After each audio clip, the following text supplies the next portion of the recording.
கிறிஸ்துவுக்குள் மிகவும் பிரியமான தேவனுடைய பிள்ளைகளே, இந்த காலை நேரத்திலே உங்களை சந்திப்பதிலே மிகுந்த மகிழ்ச்சி அடைகிறேன். கர்த்தர் ஒவ்வொரு நாளும் நம்மை போஷித்து பாதுகாத்து பராமரித்து வருகிறதை நினைத்து கர்த்தரை ஸ்தோத்திரிக்கிறேன்.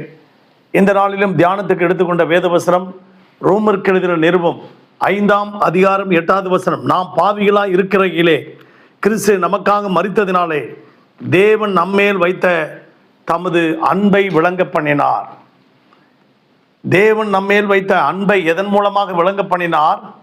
தனக்கு இருந்த ஒரே பேரான குமாரனை மரிப்பதற்கு ஒப்பு கொடுத்ததினாலே தமது அன்பை விளங்க பண்ணினார். உங்களையும் என்னையும் வாழ வைக்க. அன்பு தேவனுடைய பிள்ளைகளே, நீங்களும் நானும் சந்தோஷமாய் சமாதானமாய் இருக்க தம்முடைய குமாரனாகிய இயேசு கிறிஸ்துவை அனுப்பி அவருடைய மரணத்தின் மூலமாக நம்மேல் அன்பு கூர்ந்தார். அப்படியாக ஒரு ஊரில் ஒரு பெரிய அணைக்கட்டு இருந்தது. அந்த அணைக்கட்டு மேலே ஒரு ஆபீசர் இருந்தார். அவர் தான் அந்த அணைக்கட்டை பராமரித்து கொண்டிருந்தார். அவருக்கு நல்ல ஒரு அருமையான மகள் இருந்தாங்க. ஒரு எஸ்தர்னு ஒரு மகள், 7 வயது மகள் ஒன்று இருந்தாங்க. அந்த அணைக்கட்டுக்கு கீழே ஒரு பெரிய நகரம். அந்த நகரம் அன்றைக்கு கிறிஸ்துமஸ் பண்டிகை. ஒரே மின் விளக்குகளால் அலங்கரிக்கப்பட்டு மிகவும் சந்தோஷமாக இருக்கிறார்கள். திடீரென்று அணைக்கட்டில் இருந்த டிரான்ஸ்ஃபார்மர் வெடித்து சிதறியதால் அங்கு பயங்கர விபத்து ஏற்பட்டது. வானம், இடி, மழை, மின்னல் வேற பொழிந்து கொண்டிருக்கிறது. அணைக்கட்டில் தண்ணீர் ஓவராக ஏறிவிட்டால் கிராமம் நகரம் முழுவதும் அடிந்துவிடும். ஆதலால் அந்த என்ஜினியர், அவர் பேர் எட்வர்ட், அவர் என்ன செஞ்சார்? திடீரென்று அந்த மதகை திறக்கக்கூடிய தண்ணியை வெளியே அனுப்பிட்டா நகரம் காப்பாற்றப்படும். மதகை திறக்கக்கூடிய ஒரு வளைவு, ஒரு சக்கரம் போன்ற காரியங்கள், அதை எடுத்து சுழற்றி கொண்டிருக்கிறார் மதகை திறப்பதற்காக. அப்பொழுது தன்னுடைய 7 வயது மகள் பின்னாடியே ஓடி வந்ததை அவர் பார்க்கவில்லை. பார்க்காமல் அந்த திறவுகோல், அந்த திறவும் பண்ணிக்கிட்டு இருக்கும்போதே அந்த மகள் அந்த திறவுகோல், அந்த கதவு முன்னணியில் போய் நின்றுருக்கா, அது தெரியவே இல்லை. ஐயோ, இன்னும் கொஞ்ச நேரத்துக்குள்ள மகளை காணாமன்னு பார்த்தா அங்கே நின்றுட்டு இருக்கார். மகளே, மன்னிச்சிருப்பா, நான் உன்னை சாகதற்கு ஒப்பு கொடுத்துட்டேனே, என்னால் இப்பொழுது காப்பாற்ற முடியாதே.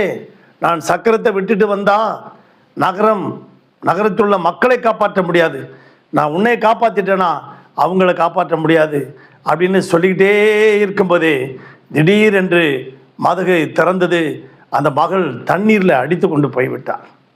தனக்கு இருந்த ஒரே ஒரு செல்ல மகள் அந்த தண்ணீரில் அடித்து கொண்டு போனதை பார்த்து அவர் மிகவும் அழுது கொண்டிருந்தால், அந்த எட்வர்ட் என்கிற என்ஜினியர் அவர் மேலே ஜெபம் பண்ணி கொண்டு இருக்கிறார். மறுநாள் நகரத்தில் உள்ள மக்கள் எல்லாம் காப்பாற்றப்பட்டு பார்க்கிறார்கள்.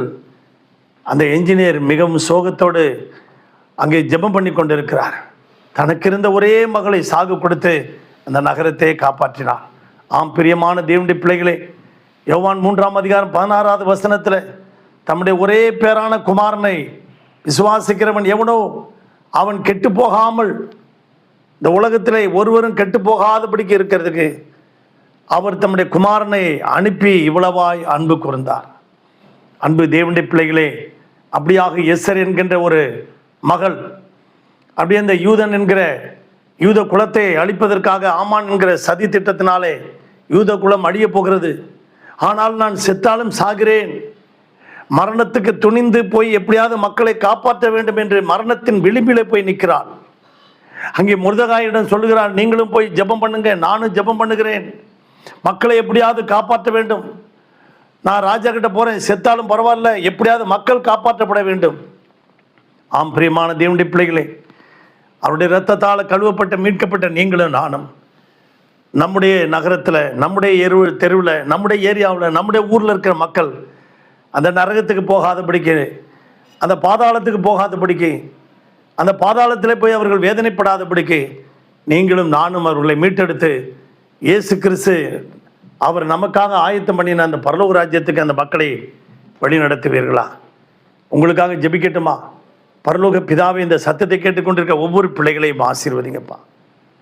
தன்னுடைய குடும்பத்தை காப்பாற்ற, தன்னுடைய ஏரியாவில் உள்ள மக்களை, கிராமத்தை, பட்டணத்தை காப்பாற்றுவதற்குரிய கேருபீன்களாக இவர்கள் காணப்பட வேண்டுமா ஜெபிக்கிறோம். ஒவ்வொரு குடும்பத்தையும் ஆசீர்வதி, அவர்கள் தேவைகளை சந்தியும், விருப்பத்தை நிறைவேற்றும். இன்றைக்கு பிரயாணத்தை ஆசீர்வதியும், விருப்பத்தை நிறைவேற்றும். போக்கிலும் வரலும் காத்துக்கொள்ளும் ஆசீர்வதியும். இயேசுவின் நாமத்தில் பிதாவே, ஆமென். God bless you everybody. Thank you.